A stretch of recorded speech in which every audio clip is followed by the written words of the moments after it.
Hello friends, twelfth board वाले ध्यान दें इस बात को। जो आपका एग्ज़ाम होने वाला है बायोलॉजी का, तो आप एक चीज़ प्रिडिक्ट कर सकते हैं। मतलब 2025 के अंदर पहला ही क्वेश्चन था आपके बायोलॉजी के अंदर। उसने पूछा था कि आभासी फल किसको बोलते हैं। ठीक है, तो पहला ही क्वेश्चन एमसीक्यू क्वेश्चन था, आभासी फल या जिसको अपन बोलते हैं फॉल्स फ्रूट, ये किसको बोलते हैं। तो आपको पता होगा कि जो फल होते हैं वास्तविक फ्रूट या ट्रू फ्रूट्स, वो ओवरी से बनते हैं, अंडाशय से बनते हैं। पर आभासी फल ऐसा फल होता है जो ओवरी के अलावा थैलेमस हुआ, जो आप जानते हो पुष्पासन, या कोई और फ्लावर्स के पार्ट से बनते हैं। ठीक है, जैसे एग्जाम्पल में एप्पल, जो एप्पल होता है, एप्पल के अंदर ये फ्रूट जो होता है एप्पल, ये अंडाशय से भी बनता है यानी ओवरी से भी बनता है। इसके अलावा फ्लावर का जो पार्ट होता है थैलेमस, वो थैलेमस जो पुष्पासन होता है वो भी इसमें इसको बनाने के लिए हेल्प करता है।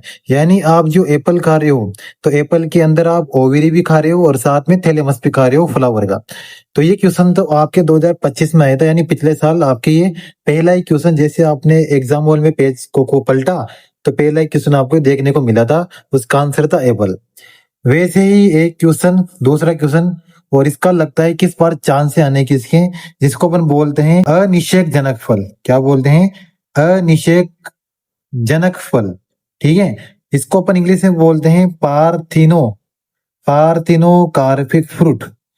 एग्जाम्पल के लिए जैसे मैं आपको बताता हूँ, सबसे पहले तो एक प्रोसेस होती है पार्थिनोजेनेसिस। पार्थिनोजेनेसिस जेनेसिस मतलब होता है कि ऐसा फ्रूट बन जाए जिसके अंदर कोई सीड ना हो और जो विदाउट फर्टिलाइजेशन बनता हो। और आप ये जानते हो कि अगर फर्टिलाइजेशन होगा इसका मतलब उसके अंदर सीड बनता है। पर अनिषेक जनक या पार्थिनो कार्पिक फ्रूट के अंदर कोई भी सीड नहीं होता है, क्योंकि विदाउट फर्टिलाइजेशन बना होता है। एग्जाम्पल के लिए जैसे बनाना, तो बनाना जो केला होता है, तो बनाना के अंदर कोई भी, आपको पता है कि कोई भी सीड नहीं पाया जाता है। तो बनाना या केला इसका जो एग्जाम्पल होता है, कुछ अंगूर आपने देखे होंगे ग्रेप्स, तो उनके अंदर भी आपको पार्थिनो कार्पिक फ्रूट टाइप देखने को मिलेगा। तो ये क्वेश्चन आने की इस बार संभावना है पूरी पूरी। इसके अलावा एक क्वेश्चन है जिसे आपको बता दूं मैं, पोली एम्ब्रियोनी, जिसको अपन बोलते हैं हिंदी में बहुभ्रूणता। ठीक है, और बहुभ्रूणता जो मतलब बहुत सारे भ्रूण, पोली मतलब बहुत सारे एम्ब्रियो बन जाए। जैसे एग्जाम्पल के लिए सीट्रस, जो लेमन होता है, और लेमन के अंदर आपने देखा होगा बहुत सारे सीड्स पाए जाते हैं। तो बहुत सारे सीड्स का पाया जाना एक ही फ्रूट के अंदर, उसको अपन बोलते हैं बहुभ्रूणता या पॉली एम्ब्रियोनी। हो सकता है यहाँ से भी क्वेश्चन आ सकता है। और जो एक और टाइप है जिसको अपन बोलते हैं एपोमिक्सिस। क्या बोलते हैं?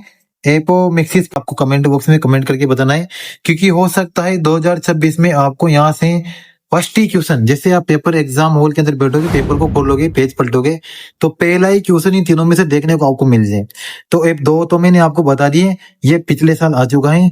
तो ये जो एपोमिक्सिस होता है ये होता क्या है, और साथ में इसका एग्जाम्पल आपको मुझे कमेंट बॉक्स में कमेंट करके बताना है, क्योंकि ये तो पहला ही चैप्टर है ट्वेल्थ का और आपने अभी तक पढ़ भी लिया होगा। दोस्त हैं, अपने भाई बहन है, ट्वेल्थ क्लास में पढ़ रहे हो, जिनके साइंस स्ट्रीम या बायोलॉजी स्ट्रीम में, तो उनको जरूर शेयर करना है। क्योंकि जब आप 3 साल या 4 साल के पेपर स्टडी करते हो, तो आपको ऐसे ही क्वेश्चन वहां पर देखने को मिल रहे हैं कंटिन्यू।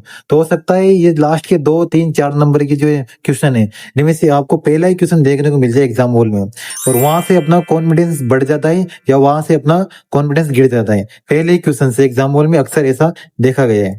तो जल्दी से मुझे एपोमिक्सिस के बारे में, ये होता क्या है और इसके एग्जाम्पल जल्दी से कमेंट बॉक्स में कमेंट करके आप बता दीजिए। धन्यवाद दोस्त।